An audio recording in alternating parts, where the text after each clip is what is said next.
Assalamualaikum warahmatullahi wabarakatuh.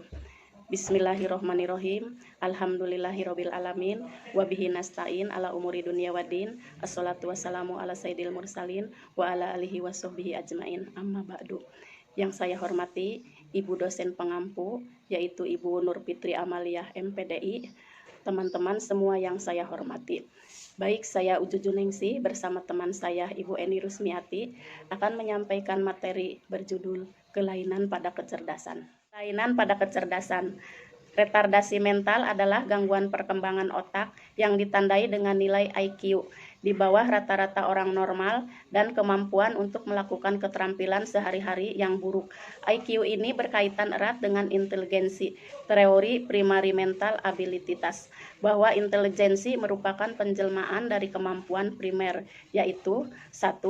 Kemampuan berbahasa, 2. Kemampuan mengingat, 3. Kemampuan nalar atau berpikir, 4. Kemampuan pilihan ruangan, 5. Kemampuan bilangan, 6. Kemampuan menggunakan kata-kata, 7. Kemampuan mengamati dengan cepat dan cermat. Kelainan pada kecerdasan.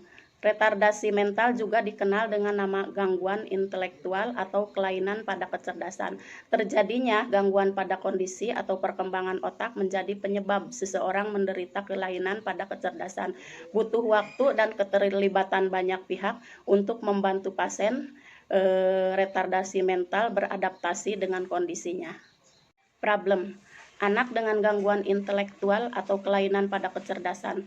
Tunagrahita, yaitu anak yang secara nyata mengalami hambatan dan keterbelakangan perkembangan mental intelektual jauh di bawah rata-rata sehingga mengalami kesulitan dalam tugas-tugas akademik, komunikasi maupun sosial. Anak lamban belajar, slow learner, yaitu anak yang memiliki potensi intelektual sedikit di bawah normal tetapi belum termasuk tunagrahita atau biasanya memiliki IQ sekitar 70-90.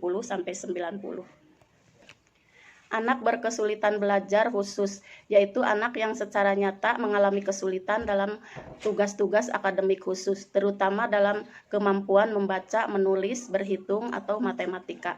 Anak berbakat adalah anak yang memiliki bakat atau kemampuan dan kecerdasan luar biasa, yaitu anak yang memiliki potensi kecerdasan, intelijensi, kreativitas, dan tanggung jawab terhadap tugas. Di atas anak-anak seusianya anak normal.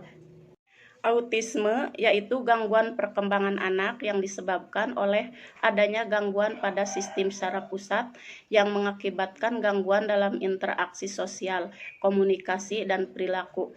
Indigo adalah manusia yang sejak lahir mempunyai kelebihan khusus yang tidak dimiliki manusia pada umumnya. Selanjutnya, penyebab kelainan pada kecerdasan. Retardasi mental atau kelainan pada kecerdasan disebabkan oleh gangguan kondisi otak yang dapat terjadi akibat beberapa faktor. Di antaranya adalah cedera, misalnya karena kecelakaan lalu lintas atau saat berolahraga. Kelainan genetik seperti sindrom Down dan hipotiroidisme. Menderita penyakit yang mempengaruhi fungsi otak seperti infeksi pada otak, misalnya meningitis atau tumor otak. Gangguan saat kehamilan seperti kekurangan nutrisi selama hamil, infeksi penggunaan obat, atau speklasmia. Gangguan saat melahirkan seperti kekurangan oksigen atau terlahir prematur. Gejala kelainan pada kecerdasan atau retardasi mental pada tiap anak dapat berbeda-beda, tergantung tingkat keparahan kondisi yang dialami. Gejala yang dapat timbul pada penderita retardasi mental berupa misalnya kesulitan dalam berbicara, lambat dalam mempelajari hal-hal penting seperti berpakaian dan makan, kesulitan dalam mengendalikan emosi seperti mudah marah, ketidakmampuan memahami konsekuensi atas tindakan yang diambil, penalaran yang buruk dan sulit memecahkan suatu masalah, daya ingat yang buruk. Nilai IQ juga dapat menunjukkan tingkat keparahan kondisi yang diderita. Penanganan yang dapat dilakukan pada anak yang mempunyai kelainan pada kecerdasan adalah dengan memberikan terapi khusus agar dapat beradaptasi dan berkembang dengan kondisinya. Penanganannya selain itu, orang tua juga dapat membantu perkembangan anak tersebut dengan melakukan beberapa upaya seperti membiarkan anak mencoba hal baru dan memberitahu dia untuk melakukan suatu hal secara mandiri, memperhatikan perkembangan anak di sekolah dan membantunya mempelajari ulang apa yang telah dipelajari di sekolah, mengikutsertakan anak dalam aktivitas kelompok atau aktivitas yang membutuhkan kerjasama dan interaksi seperti pramuka, mencari tahu lebih dalam tentang retardasi mental atau kelainan pada kecerdasan, baik melalui konsultasi ke dokter atau orang tua lain yang memiliki masalah yang sama. Sekian dan terima kasih. Wassalamualaikum warahmatullahi wabarakatuh.